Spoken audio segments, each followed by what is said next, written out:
some of those elders decided that they wanted to be on their own. No longer did they want to be called elder, they wanted to be called bishop. These bishops decided that they would go out and they would take on their own areas of responsibility. I'm trying to show you where the division came. I'm trying to show you where the Catholic Church had its beginning. Listen, here were these bishops now, and they began to distinguish themselves separate and apart from the elders in the Church of Christ. Now listen at this now. Paul said, even from among your own selves shall men arise, speaking. Who is he talking to? The elders. Some of y'all gonna rise up, and I got news for you. Some of them rose up too, brother. Amen. These bishops began to distinguish themselves from the elders, began to be over not one local congregation, but a whole city of congregations. And I want to pause just here as I go down through this. You know, even in the Church of Christ today, there are some of us wanting to have one congregation over a multiplicity of churches. It's not written.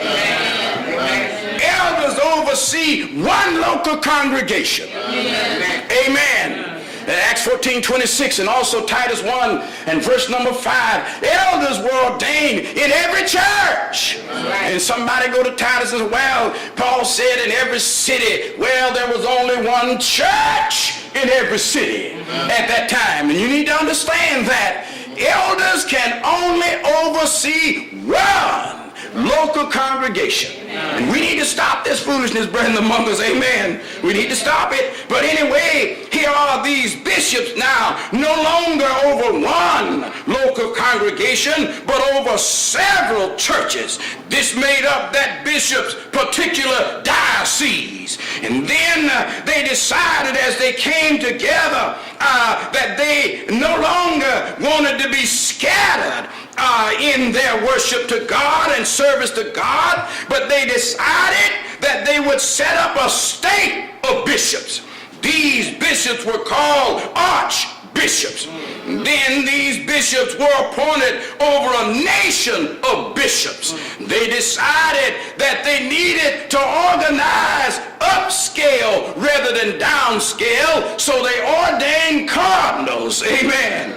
And then these cardinals got together and said, you know what? We need somebody over us, somebody to help us stay in shape. And so they decided to ordain over them one big man. They called him Big Papa, the Pope. Amen.